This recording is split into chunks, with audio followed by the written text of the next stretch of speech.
Fala galera, beleza? Conforme nós combinamos, vamos fazer a nossa videoaula aqui, resumindo alguns dos conflitos, transformações, eventos que estão diretamente ligados à chamada Guerra Fria.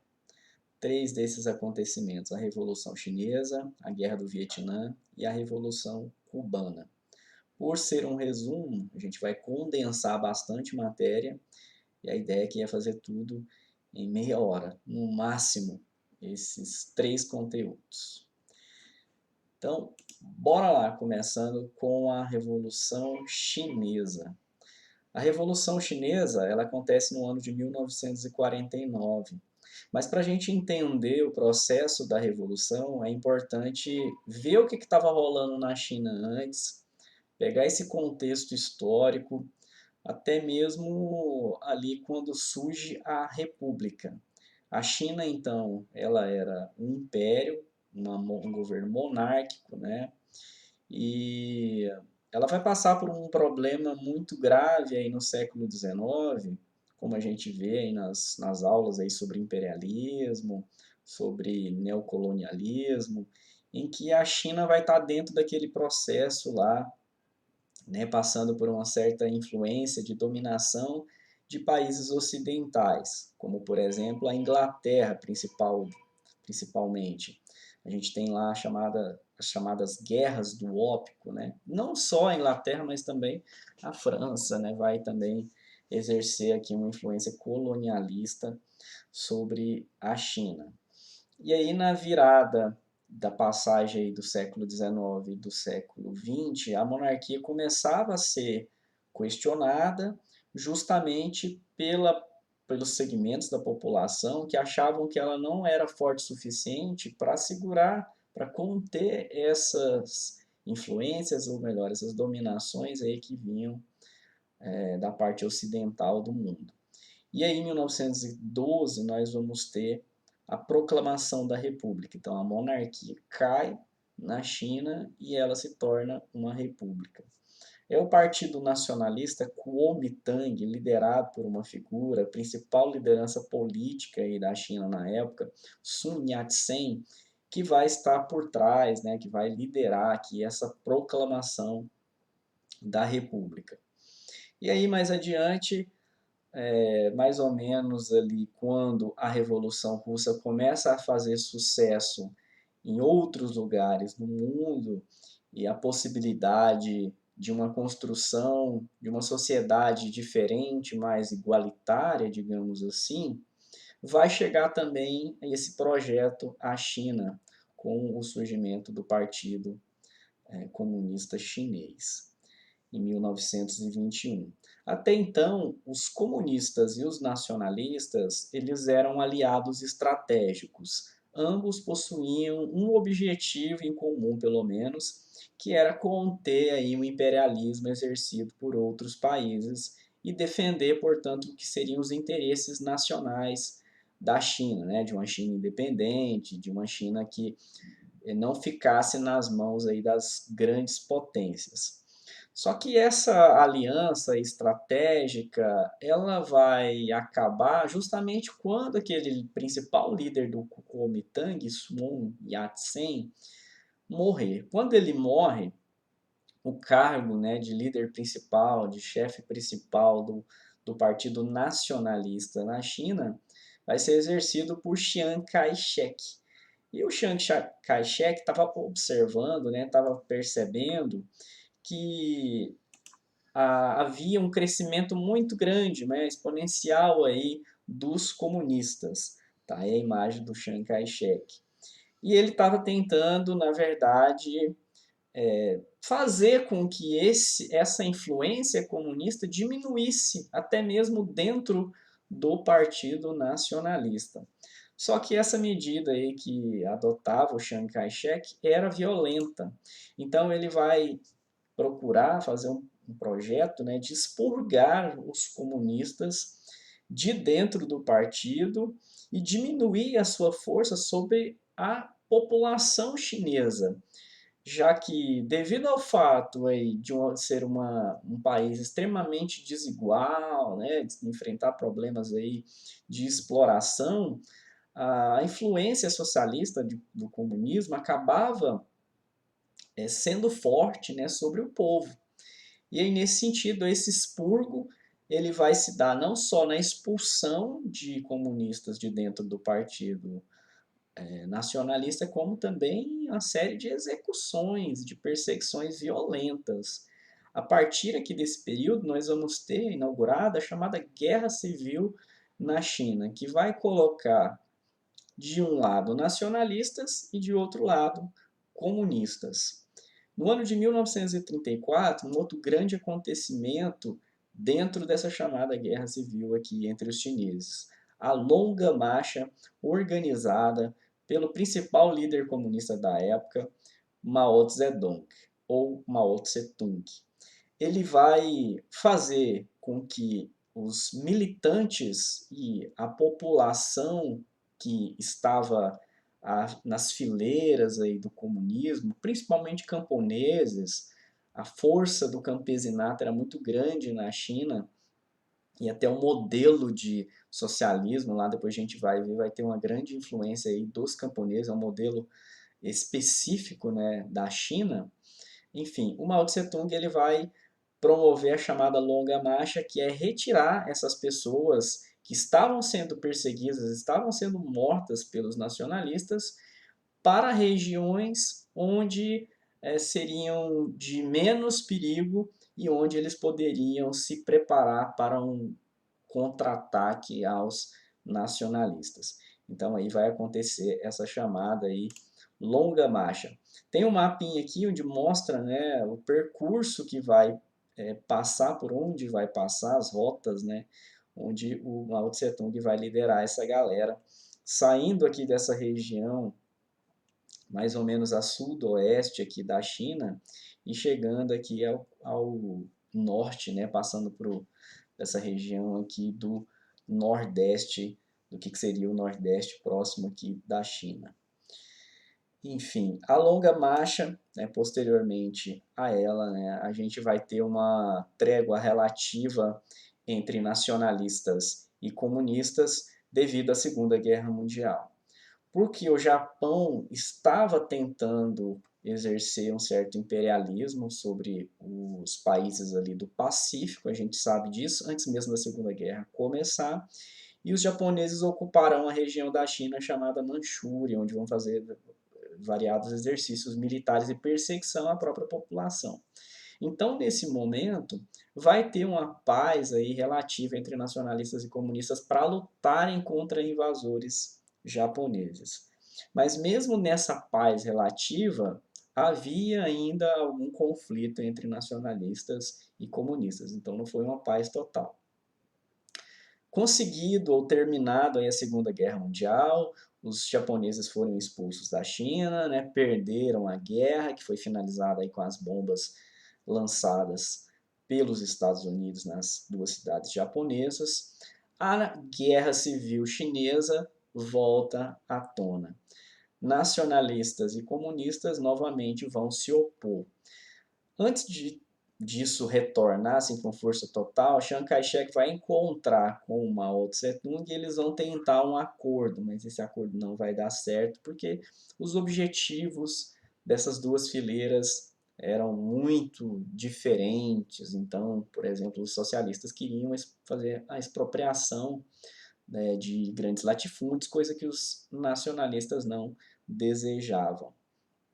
E aí, durante essa guerra civil que vai continuar, os Estados Unidos vai acabar apoiando, já aqui no meio da Guerra Fria, os nacionalistas. E a União Soviética vai apoiar, obviamente, os comunistas aqui nessa luta. Em 49, finalmente, o Partido Comunista Chinês, liderado por Mao, consegue a vitória sobre os nacionalistas, que acabam fugindo, né, da China continental e vão ocupar uma ilha, a ilha de Formosa, também chamada de Taiwan. Aqui no mapinha a gente consegue ver Taiwan. Até hoje, né, existe aí um certo conflito, né? Não dá para dizer que é um conflito bélico, mas um conflito diplomático entre a China continental e a ilha de Taiwan.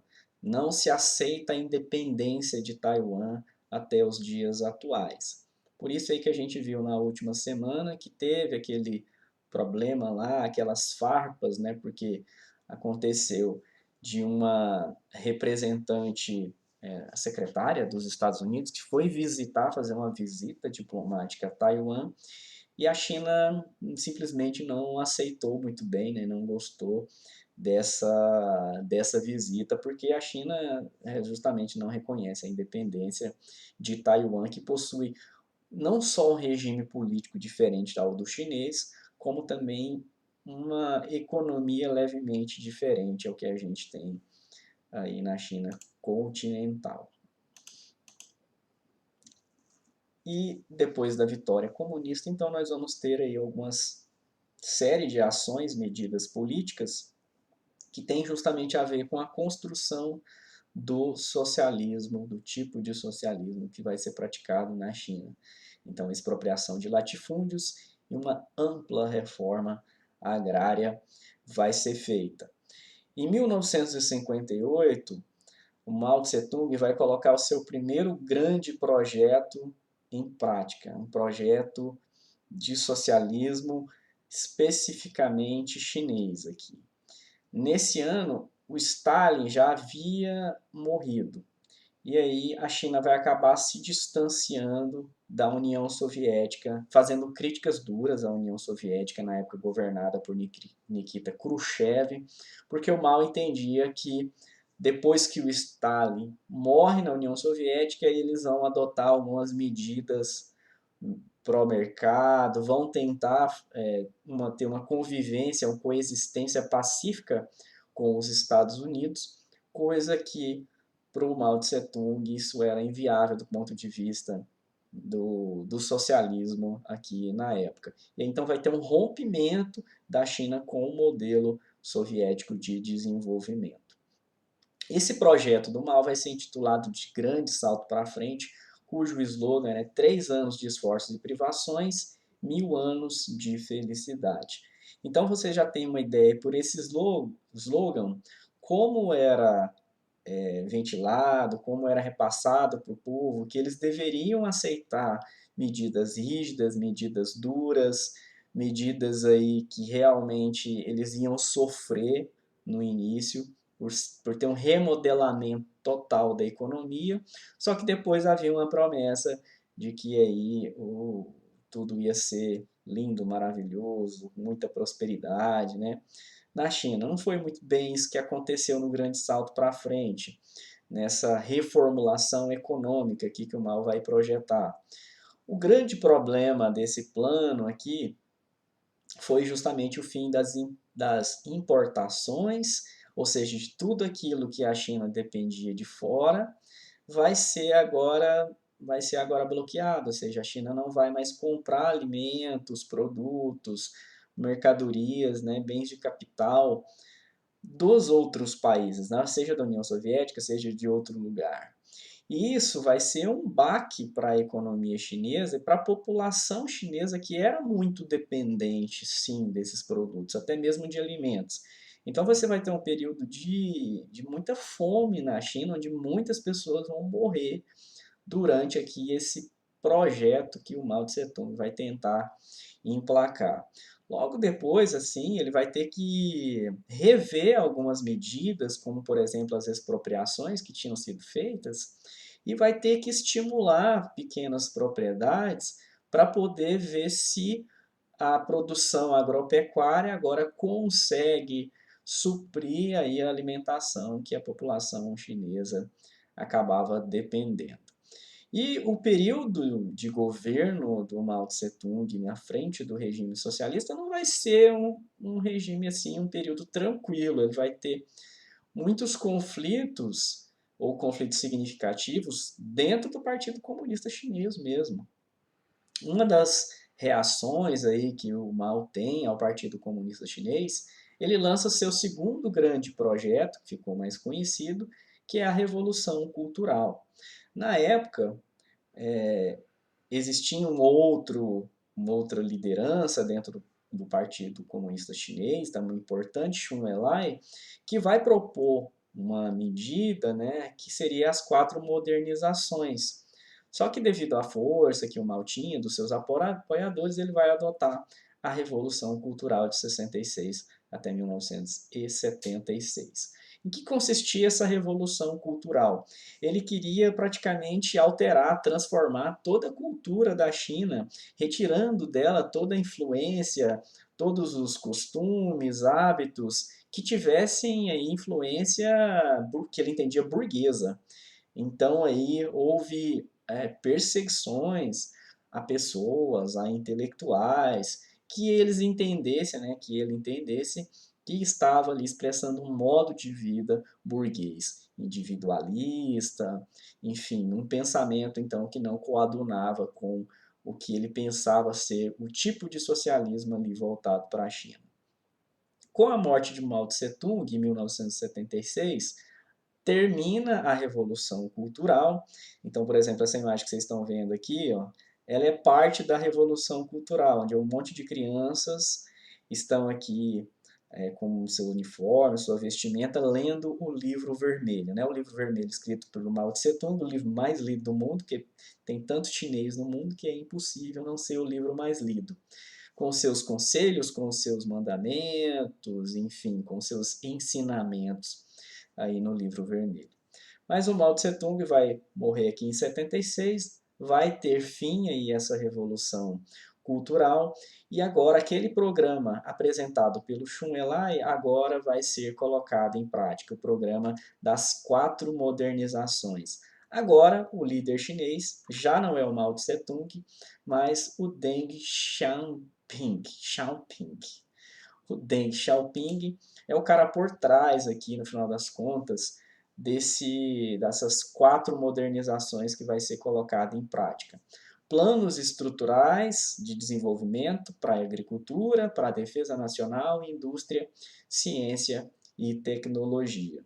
De certa forma, a China começa a abrir a sua economia, a economia deixa de ser planificada, ou seja, tudo que seria controlado pelo Estado, né? Nesse momento aqui, com as 4 modernizações, você tem uma relativa abertura econômica e é o caminho que a China trilhou para chegar ao que é hoje, um dos países mais ricos do mundo, uma das maiores economias do mundo, que não necessariamente reflete nas condições de vida para a população, porque há uma combinação de um regime político autoritário socialista com princípios do livre mercado ou da economia aberta do capitalismo. Então você tem uma intensa exploração da mão de obra na China também.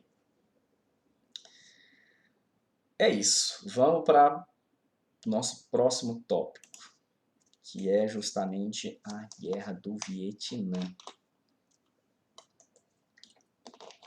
18 minutos. Vamos ver se a gente consegue fazer aí 30 aqui, porque aí em Vietnã e Cuba é mais rápido, é mais tranquilo, menos complexo. Vamos lá, a Guerra do Vietnã ela vai durar de 1959 até 1975, será um dos principais conflitos dentro da Guerra Fria, uma guerra quente, né, dentro da Guerra Fria. O Vietnã não existia antes da Segunda Guerra Mundial como país independente, como país autônomo. Todo esse território do Vietnã, junto com o Laos e com o Camboja, que são agora países ali do lado, né, faziam parte de um território chamado Indochina. Nessa época, a Indochina era colonizada ou dominada pelos franceses, no período aí anterior à Segunda Guerra Mundial, aqui no século XX. Durante o século XX, especificamente na Segunda Guerra Mundial, os japoneses, novamente os japoneses aí, vão ocupar a Indochina, tentando aí conquistá-la, já que nesse exercício imperialista aqui do Japão na Segunda Guerra Mundial. Os próprios vietnamitas, liderados por um cara chamado Ho Chi Minh, esse aí que está na foto, né, um líder guerrilheiro, revolucionário, os próprios vietnamitas, liderados por Ho Chi Minh, vão resistir à ocupação, à invasão japonesa sobre aqui o Vietnã, a Indochina em geral. Finalizada a Segunda Guerra Mundial, com a derrota do Japão, esse movimento liderado por Ho Chi Minh continua existindo, né? Esse movimento aí agora vai lutar contra a dominação francesa, tentando buscar a sua independência. A França não queria deixar que esse país aí se tornasse independente, porque, enfim, ela conseguia ali extrair muitos recursos naturais, né, importantes.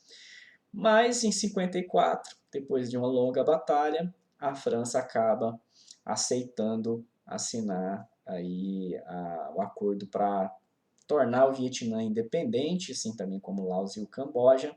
Só que dentro do Vietnã haverá um problema, porque vai ter uma divisão entre sul e norte, de forma que o norte vai ser socialista e o sul capitalista. O lado sul apoiado, né, defendido, influenciado pelos Estados Unidos e o norte influenciado pela China e pela União Soviética. Só que no sul a gente tem ali a criação de uma ditadura muito autoritária, muito sanguinolenta, que era apoiada pelos Estados Unidos. Então, os Estados Unidos, assim, na Guerra Fria não tinha tanto problema com o autoritarismo. O problema deles era com o comunismo, socialismo, né? Aí eles não curtiam. Mas, se fosse uma ditadura que fosse aliada, tudo bem. Mesmo ali na parte sul do Vietnã, vai surgir um grupo de guerrilheiros da Frente de Libertação Nacional que vão começar a lutar, a resistir a essa ditadura. É justamente aqui que os Estados Unidos começam a intervir nessa ação, nessa guerra que vai acontecer. Por quê? Porque no momento o norte mandava armas, mandava apoio para os guerrilheiros do sul, né, com a tentativa de derrubar a ditadura e reunificar o país. Mas os Estados Unidos não desejavam isso. Né? Os Estados Unidos desejavam que, se houvesse a reunificação, que fosse toda ela capitalista.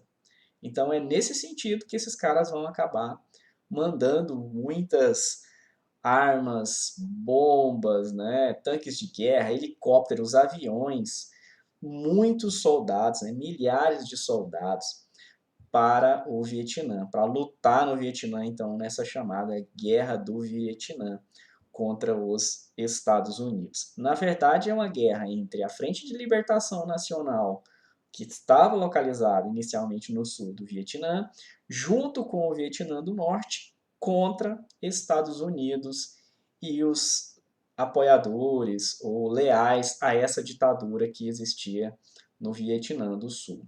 Para vocês terem uma ideia, essa guerra aqui ela será tão assim sangrenta, tão violenta, que o número de bombas e de armas, né, de bombas especificamente lançadas no Vietnã, estima-se que tenha sido maior do que em toda a Segunda Guerra Mundial. Os Estados Unidos farão uso de armas químicas também, como agente laranja, que vai poluir as águas, que vai poluir o solo, né, que vai causar problemas aí para plantio, para colheita, para o cultivo, que era vital para o desenvolvimento, para a vida, né, a sobrevivência aí dos vietnamitas. Muitas pessoas até hoje têm problemas no Vietnã, nascem com má formação genética, com patologias, muitos casos de câncer, devido a essas armas químicas lançadas pelos Estados Unidos. Vai ter muito napalm, bomba de napalm lançada sobre vilarejos, e o napalm ele é altamente explosivo, bota fogo em tudo. Então, você tem aí o caso, por exemplo, daquela criancinha que aparece numa fotografia nua, né, correndo numa rua de um vilarejo vietnamita. Aquilo lá se deve porque o vilarejo dela foi todo incendiado por napalm, até mesmo as roupas dela foram incendiadas. Então ela está chorando de dor, o corpo dela está sendo queimado. Essa mesma imagem aí foi utilizada pelo grafiteiro, né, o Banksy, que fez aí essa representação ao mesmo tempo sarcástica, onde coloca dois símbolos aqui, dos Estados Unidos, de mãos dadas com essa menina, né, que estava lá naquele vilarejo aí. E os vietnamitas vão resistir bravamente, porque eles tinham maior conhecimento da área, tinham maior conhecimento aí da região, tinham mais resistência para lutar numa floresta onde você tem ali um clima muito quente, muito úmido, coisa que os americanos não tinham toda essa resistência. E era contra esses caras aí que vocês estão vendo na foto que os americanos, né, vão lutar. Os americanos vão chamar de Vietcongs, que é a mistura entre vietnamita e comunista. E enquanto isso, né, os americanos com seus helicópteros, aviões, equipamentos, e mesmo assim não conseguiram vencer os vietnamitas. E não conseguiram também porque essa guerra aqui, ela vai ser televisionada, ela vai ser transmitida para o mundo inteiro quase que simultaneamente. Então isso vai pegar muito mal para os Estados Unidos. Muitos movimentos aí de pacificação vão existir ao redor do mundo e dentro do próprio país também, né, lá dentro dos Estados Unidos, também vai ter muita manifestação, muitos artistas de contracultura. Aqui nos anos 60, a época do movimento hippie, então faça amor, não faça guerra, paz e amor. Então muitas canções também do rock, do pop americano vão surgir aqui nessa época e tudo vai ser como uma espécie de pressão aí para os Estados Unidos verem o tamanho da destruição que eles estavam causando a outro povo, até que finalmente em 73 eles decidem assinar um acordo de paz e se retirar do Vietnã com uma baita de uma derrota. A guerra vai durar até 75, que é quando os vietnamitas do norte conseguem agora tomar a capital do país, Saigon, e agora o país ser reunificado. Então, uma reunificação. 5 minutos, passamos aí para a aula sobre a Revolução Cubana. Vamos lá, vamos acelerar o processo. 5 minutos nada, 3 minutos só para terminar. Vamos ver. A Revolução Cubana acontece em 1959 e antes de acontecer a Revolução Cubana, o que está rolando em Cuba? Uma tremenda de uma ditadura. A ditadura era liderada por Fulgêncio Batista. Né? Quem que era Fulgêncio Batista? Ele era um aliado, para alguns dizem que ele era até um marionete dos americanos. Por quê? Porque o país, embora já tinha se tornado independente aí há quase 50, 60 anos, Cuba era um país que foi colonizado pela Espanha, embora o país fosse teoricamente independente, era um país muito dependente dos próprios Estados Unidos, porque lá você tinha muitas empresas, bancos, o turismo, né, lindas praias, e os americanos ganhando muito dinheiro com essas empresas instaladas em Cuba. Enquanto isso, o povo passava fome, não tinha acesso a uma saúde de qualidade, não tinha acesso à educação, o analfabetismo era muito grande, sem falar na extrema corrupção que estava em todo o sistema político cubano. Isso vai criando um clima de revolta, de indignação em parte da população contra os americanos. Em 53, nós temos aqui a primeira tentativa significativa de derrubar o governo de Fulgêncio Batista. É a tomada do quartel de Moncada, onde eles vão tomar um quartel para lá pegar armas e aí começar uma revolução. Essa tentativa será liderada por, entre outras pessoas aqui, Fidel Castro, na época um jovem advogado que aí por ter sido fracassado nessa tentativa será preso e durante o julgamento ele vai fazer um discurso muito conhecido, né? A história me absolverá, ou a verdade me absolverá, acho que é a história me absolverá, onde ele diz, né, que os fatos, as provas vão mostrar que ele estava fazendo aquilo por um bem maior, né, pelo bem da nação, porque a Cuba precisava ser libertada desse regime ao mesmo tempo de muita opressão e também de muita miséria. Tá aqui na imagem o próprio Fidel Castro, aí novinho ainda, né? Lá no julgamento, se eu não me engano. Enfim, o Castro não vai ficar tanto tempo assim preso, logo será solto, e ao ser solto, ele continua na sua empreitada de juntar uma moçada e tentar derrubar o regime de Batista e criar um novo tipo de governo, um novo tipo de país. Até que em 56 ele consegue, com seus companheiros lá, seu irmão Raul Castro, Camilo Cienfuegos, e eles conhecem também um camarada aí chamado Ernesto Guevara, um argentino que estava fazendo uma expedição pela América Latina, e esse Castro, esse Guevara se junta a eles para agora mais organizados ali a partir da chamada Sierra Maestra, uma montanha ali em Cuba, utilizando aí o rádio amador para convencer a população, né? Eles vão fazer várias estações de rádio, na verdade, aí, para tentar conscientizar a população, né? Falar o que estava acontecendo em Havana, o que precisava ser feito e tentar realmente convocar, chamar a população a participar. E de fato eles vão obter bastante apoio da população camponesa. Essa é uma revolução também, talvez pouco semelhante ao que a gente tem na China, né, que a participação do campesinato vai ser muito mais forte do que foi aí na Revolução Russa. E aí, finalmente, em 1959, esse grupo aí de pessoas conseguem chegar e tomar Havana, assumem o poder e destituem o Fulgêncio Batista do poder, que vai acabar fugindo do país.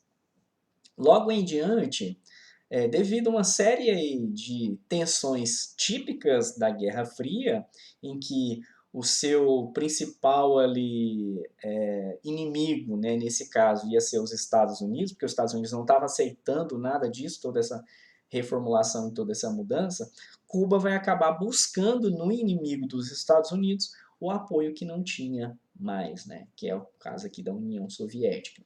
Então, devido a essa conjuntura da época e também pelo fato dos Estados Unidos tentarem aí infiltrar pessoas aí na ilha para derrubar a revolução, para contra-atacar a revolução, enfim, reagir, acaba que o Fidel, junto lá com seus camaradas, vão adotar o socialismo. Então, assim, inicialmente não era para ser um regime socialista, mas devido às circunstâncias da Guerra Fria, Cuba vai acabar entrando ou construindo aí o socialismo, né? Uma opção pelo socialismo. Inicialmente era para ser um regime que promovesse uma nacionalização, mas isso também será feito, né?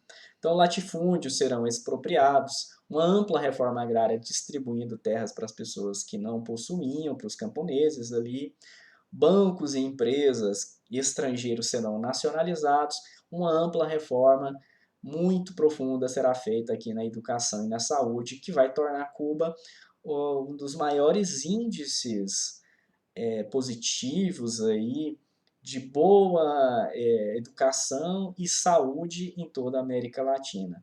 Então, apesar assim, das críticas aí ao regime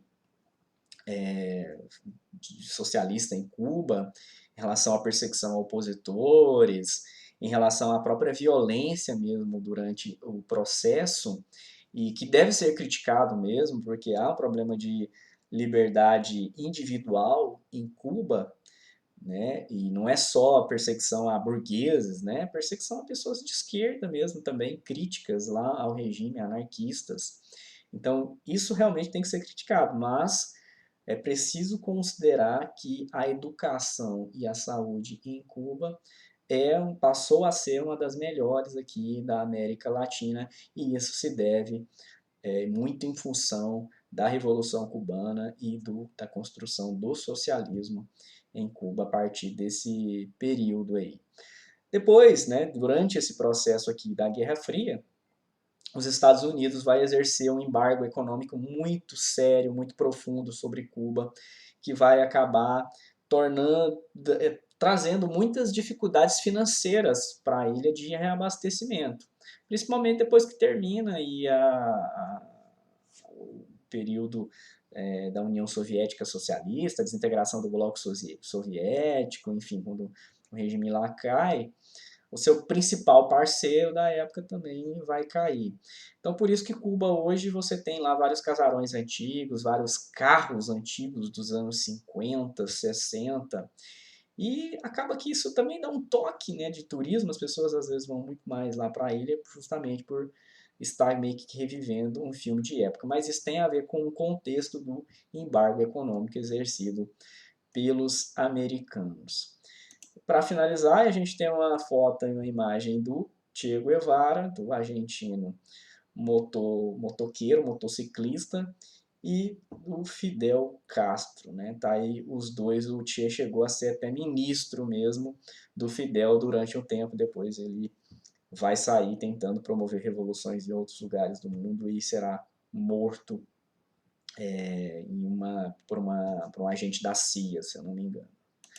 É isso, gente. Não deu certo 30 minutos, mas 36 também. Valeu e até mais.